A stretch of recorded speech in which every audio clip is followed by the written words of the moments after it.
we do a lot of user research and get people in the lab and study, I don't know if I should be saying stuff like this. We're like studying people, but we're ultimately trying to listen to the audience. And one takeaway from one of these studies that really stuck with me was the idea that there were players that really appreciated the variety of mechanics in Apex, but also they felt the games were repetitive, which to me was a worst case scenario, because as a designer, a variety of mechanics should lead to a variety of outcomes and a feeling like every game's different. But people were saying that there's a lot of stuff to keep track of, but the games ended up feeling the same anyways. So that was where I started to clue into the fact that there's probably some fat we can trim. There's probably some stuff we can cut away, make the game a simpler, more action-oriented experience, and not lose any of the depth, really. And I think that's been driving a lot of the changes we've made in Season 20.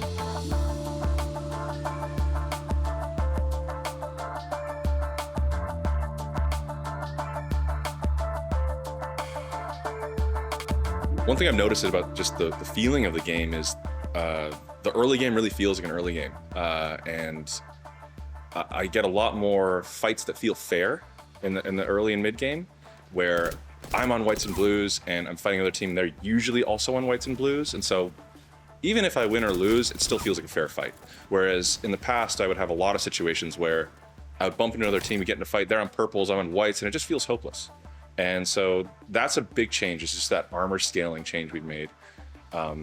Feels way different. So that's one thing. The other thing is just the variety of the legend upgrades and what they do to abilities. Like we played around with things like, Maggie's drill gets way bigger. And so, you see a Maggie drill coming at you, you're like, okay, I should dodge this. And then sometimes, oh my God, it's the big drill, like watch out. And you get these fun surprises like that throughout the game. And it just keeps you on your toes. You have to adapt and change. And so it's been a lot of fun and revitalized the game for me and made it feel a bit more fresh. 5 years is a long time to be playing a game or making a game and living in that universe. And we want to set up like the next 5 years ago. What does the next 5 years look like? Because it's not going to look like the last 5, right? And so really making sure that we feel that we're making a big, meaningful difference there, and looking at who the game's for and, and how we best deliver against that. I think we hopefully set players up that Legend meta doesn't just mean moving some numbers up and down. It means changing core systems and core things. So we created the new classes, reworked all the classes, gave them perks. And this is actually, I think, the fruition of where we wanted to be is the Legend upgrade system. So we were over 2 years ago talking about where do we want to take the Legends. If we don't make a new Legend, how do we shift the Legend meta? Legend upgrades is actually part of that conversation, but we staged it out because too much change, too much where we couldn't take it all on, and too much risk. We actually wanted to see how players reacted. So classes went really well, and it further solidified, or like, yes, we definitely should move forward with like the continuation of the upgrade system. So the upgrade system is there to now add more diversity and more choice, more player control, and in throughout the course of the BR. They are everything from a 5-second tack cooldown reduction to Lifeline can call in a Kraber with the care package upgrade. So there is a wide gamut of things. I think some of the mild or unexciting upgrades are on Legends that I think already have a pretty compelling core. So a lot of the skirmishers, you'll see Horizon or Bang. Bang has mentioned those. Horizons in particular might not be as exciting or game altering because the base Horizon, many base skirmishers are already pretty fun, pretty compelling, pretty strong in Apex. So I think we felt empowered to be a little more experimental with maybe less popular Legends or more like controller-oriented Legends. Like, how can you flex a controller character into different, more active play styles? So I think we were more willing to push a little harder on characters that might not be as popular. One of the big things we wanted to be mindful of was readability. We already have 25 plus Legends in the game, and I think that can be daunting for many players, new or experienced players, to just understand in any given fight what abilities might come into play.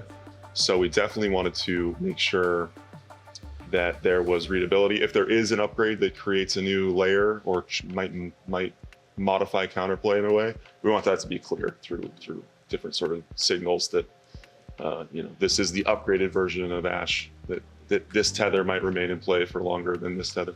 So just keeping in mind counterplay and the core gameplay loop of the abilities. We don't want to change that too much, but we do want to lean into sort of specialization of any given ability. So I think that was something that was paramount from the get-go. And the thing that surprised us actually is as we were working in that system, we reworked how leveling and Evo works. So we were taking armor off the floor, and armor is only upgraded through your actions in the BR. Because when we were trying to build the experience point system to affect how your perk tree grew out, we were like, these actions really overlap a lot with armor. What if we just took armor off the floor and made you earn it through merit and through combat? And we found, at least in our remote playtests, like great success. Like it really shifted how you really could just focus on the combat, really focus on like getting good at the BR and taking a little bit of that some of the new player loot anxiety and some of the RNG-ness of like, I landed and now this guy has purple and I still have whites and I have like a P2020 and he has a hemlock. Like what?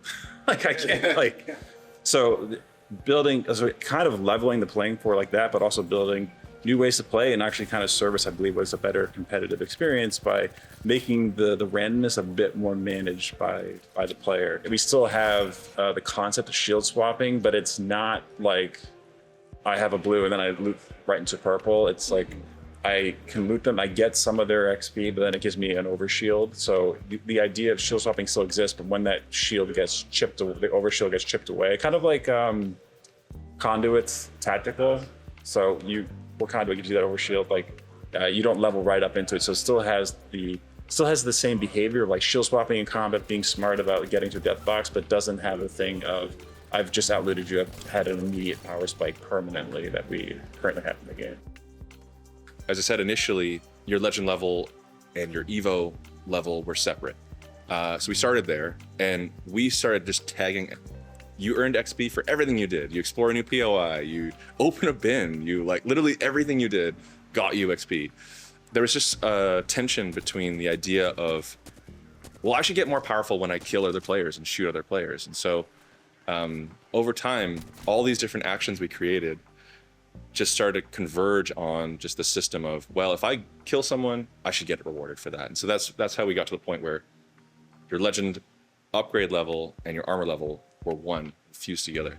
We still wanted to have a bit of that system where you can explore the world and progress your character through that, like the old days of running around and finding a purple armor or blue armor. You want that feeling of like, oh, I can go out without getting in a fight, still progress my armor.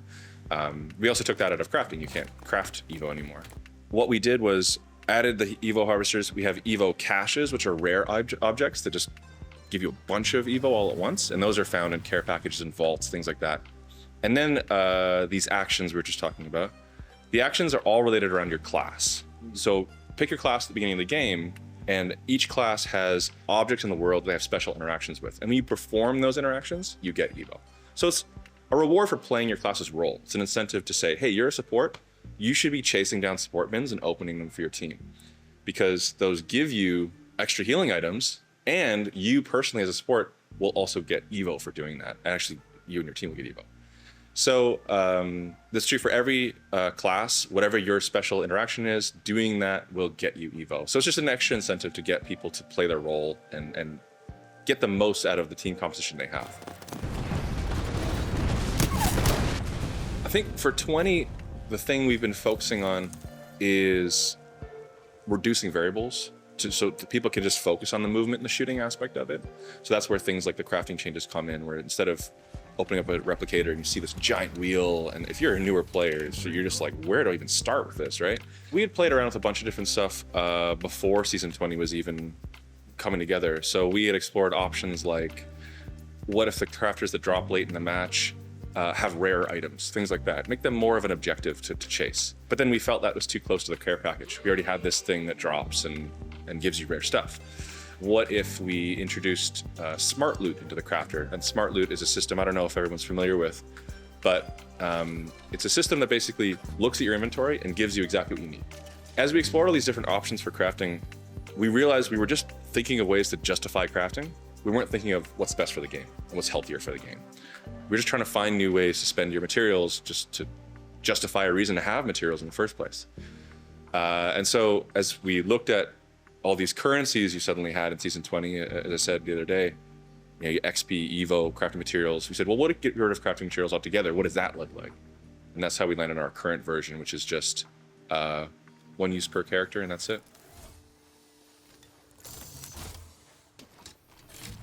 The thing is, we're trying to create moments where instead of kind of less lulls, and like lulls doesn't always have to mean like I'm shooting, but it's like your brain is engaged, but I'm making a good decision versus like there's some of the ranked matches I play now where it's like, okay, we got position, let's just wait.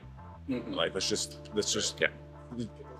get those points and then basically gatekeep any squad that may be coming through here versus now it's like I could gatekeep, but like we're at blues and if we get that cash over there, we'll be purple and like we'll get to our next tier. And like the perks are meaningful. Like they meaningfully change like the abilities of your legends. So if you want to be at a higher level, you don't want to be sitting with just blue shields, like level 2 perks if you want to max out. So yeah.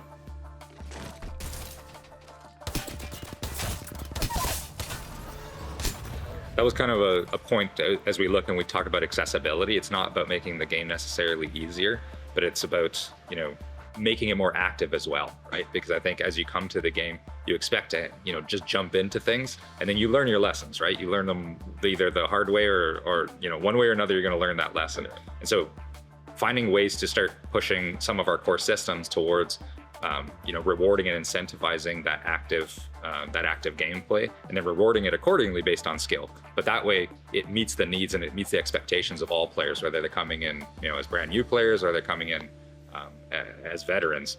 It's still about engaging and being active and not trying to, you know, find passive ways of gaming the system, for lack of a better way to put it, but to just actively go into the best parts of Apex, right? When Apex feels best is when movement and combat is being highlighted. And so finding ways for our systems to reinforce that and encourage that is a way for us to meet the expectations of a broader player base. Cool. Thank you so much. Yeah, super helpful. Thank you. Yeah.